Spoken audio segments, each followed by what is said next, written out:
आज मैं लेकर आई हूँ ओट्स और बेसन से बना हुआ बहुत ही टेस्टी और सुपर हेल्दी चीला। यह चीला बहुत जल्दी बनकर रेडी हो जाता है। सुबह के नाश्ते के लिए, डिनर के लिए या फिर ऑफिस के टिफ़िन के लिए ये बिल्कुल परफेक्ट रेसिपी है। बच्चे हों या बड़े, हर किसी को चीला बहुत पसंद आएगा। तो चलिए इसे बनाना शुरू करते हैं। सबसे पहले एक बोल में आधा कप ओट्स ले लेंगे। ओट्स हमारी हेल्थ के लिए बहुत ही फ़ायदेमंद है। जैसे ये ब्लड शुगर लेवल को कंट्रोल करने में मदद करता है। हमारी स्किन के लिए ये बहुत फ़ायदेमंद है। इसके और भी कई सारे फ़ायदे हैं। अब इसमें हम 1 कप पानी ऐड करेंगे। अब इसे 15 मिनट के लिए पानी भिगोकर रख देंगे। भिगोने से क्या होता है, ओट्स का नेचुरल फैटिक एसिड कम हो जाता है, जिससे आपके शरीर को ओट्स के न्यूट्रिएंट्स का आसानी से उपयोग करने में मदद मिलता है। अगर आपको ओट्स को पचाने में दिक्कत होती है तो भी आप ओट्स को ज़रूर भिगोएं। रात भर भिगोएंगे तो ज़्यादा अच्छा होता है।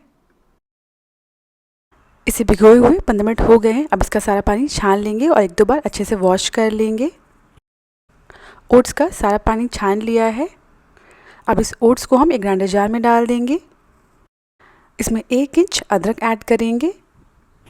अब इसमें 1 चम्मच कश्मीरी लाल मिर्च पाउडर ऐड करेंगे। इसी जगह आप रेगुलर लाल मिर्च पाउडर या फिर 1-2 हरी मिर्च ऐड कर दें। 1/4 चम्मच हल्दी ऐड करेंगे।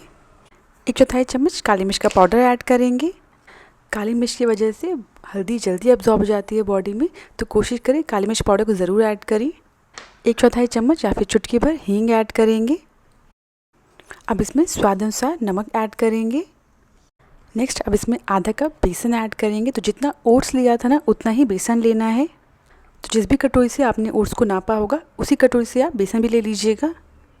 अब मैं इसमें आधा प्याज ऐड कर रही हूँ। आप चाहें तो ऐड करें, वरना स्किप कर सकते हैं। अब इसमें 1/4 कप पानी ऐड करेंगे और इन सभी को अच्छे से पीस लेंगे। जैसे ज़रूरत लगी उस हिसाब से इसमें थोड़ा थोड़ा पानी ऐड करते हुए इसका गाढ़ा पेस्ट तैयार कर लेंगे। इसी के साथ सारी चीज़ें अच्छे से पिस गई और मुझे इसे पीसने में लगभग आधा कप पानी लगा है। आप अपने हिसाब से थोड़ा थोड़ा पानी ऐड करते हुए पीसते जाइएगा। अब इस पेस्ट को हम एक बोल में निकाल लेंगे। कोशिश करिएगा इस पेस्ट को गाढ़ा ही रखिएगा, बहुत ज़्यादा पतला नहीं करिएगा। अब इसमें 1/4 चम्मच जीरा ऐड करेंगे और 1/4 चम्मच अजवाइन को हाथों पर मसल कर ऐड करेंगे। ये डाइजेशन में मदद करता है। अजवाइन को ज़रूर ऐड करिएगा। अब इसमें कुछ सब्जियां ऐड करेंगे। सबसे पहले इसमें जाएगा एक बारीक कटा हुआ प्याज, एक घिसा हुआ गाजर ऐड करेंगे, 1/4 कप बारीक कटा हुआ शिमला मिर्च ऐड करेंगे। अब इसमें 2 से 3 बड़ा चम्मच घिसा हुआ चुकंदर ऐड करेंगे। हो तो ज़रूर ऐड करिएगा, बच्चे इस चीले को बहुत आराम से खा लेंगे। चुकंदर में कोई ख़ास टेस्ट नहीं होता है। लास्ट में इसमें बारीक कटी हुई धनिया की पत्ती ऐड करेंगे। सब्जियों की मात्रा आप अपने हिसाब से ज़्यादा कम कर लें। आपके पास जो भी सब्जियां अवेलेबल हो आप वही ऐड करें। टाइम कम है आपके पास तो आप सिंपली इसमें प्याज ऐड करके इसे बना सकते हैं। यह चीला बहुत ही टेस्टी बनता है, बच्चे इसे बहुत आराम से खा लेंगे। इसी के साथ सारी चीज़ें अच्छे से मिक्स हो गई हैं। ये बैटर मुझे थोड़ा सा गाढ़ा लग रहा है। अब इसमें 2 से 3 बड़ा चम्मच पानी ऐड करेंगे।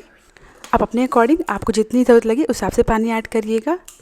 सारी चीज़ें अच्छे से मिक्स कर लेंगे और इसी के साथ हमारा बैटर बिल्कुल रेडी है। आप इस बैटर को पहले ही बनाकर फ्रिज में रख सकते हैं। जैसे अगर आप इस चीले को सुबह नाश्ते बनाना चाहते हैं तो रात में इस बैटर को बनाकर रख लें। अगर बैटर बच भी जाता है तो आप बचे हुए बैटर को फ्रिज में स्टोर कर सकते हैं। चलिए अब चीला बना लेते हैं। मैंने यहाँ पे लोहे का तवा लिया है। इसे घी से या ऑयल से अच्छे से ग्रीस कर लेंगे। गैस की फ्लेम को लो रखिएगा। जब तवा हल्का गर्म हो जाएगा तब इस पर हम 2 से 3 चम्मच बैटर रख देंगे। इस बैटर को हम चम्मच की मदद से जितना पतला हो सके उतना पतला फैला देंगे। चुकंदर की वजह से इस चीला का कलर बहुत ही बढ़िया आता है। मैं थोड़े छोटे साइज़ का चीला बना रही हूँ, आप अपने हिसाब से बड़े साइज़ चीला बना लें। आपके पास समय कम है तो आप इसे ढक कर पकाएं। 2 से 3 मिनट के लिए ढक दें ताकि ये जल्दी पक जाएं। मैं इसे बिना ढके पका रही हूँ जिससे ये थोड़े क्रिस्पी बनते हैं। जब चीला हल्का ड्राई हो जाएगा ऊपर से तब हम इसके किनारों पर थोड़ा सा घी डाल देंगे और इसे 1-2 मिनट के लिए और पकने देंगे। 2 मिनट पकाने के बाद अब इसे हम पलट लेंगे और दूसरी साइड से भी इसे हम अच्छे से पका लेंगे। और गैस की फ्लेम को लो रखिएगा ताकि यह अंदर तक अच्छे से पक जाए। लोहे का तवा है, बहुत तेज़ गर्म हो जाता है, इसलिए लो फ्लेम पर ही पकाइएगा। वापस से पलटने के बाद इसे 1-2 मिनट के लिए दोनों साइड से और पका लेंगे ताकि ये हल्के क्रिस्पी हो जाएं। और इसी के साथ जो चीला है वो दोनों साइड से अच्छे से पक गया है। अब इसे हम तवे से उतार लेंगे और इसी तरह बाकी चीला बना लेंगे। अगर आपको लगे तवा बहुत ज़्यादा तेज़ गर्म हो गया है तो आप गैस की फ्लेम को थोड़ी देर के लिए बंद कर दीजिएगा। नहीं तो क्या होगा, जो चीला आपको उसे फैलाने में दिक्कत आएगी और जो चीला है वो बहुत जल्दी तुरंत ब्राउन हो जाएगा और अंदर से कच्चा रह जाएगा। इतने बैटर के साथ छोटे साइज़ के 5 से 6 चीले आसानी से बन जाते हैं। जैसे हमने पहला चीला बनाया था ना, वैसे ही बाकी चीले बनाकर रेडी कर लेंगे।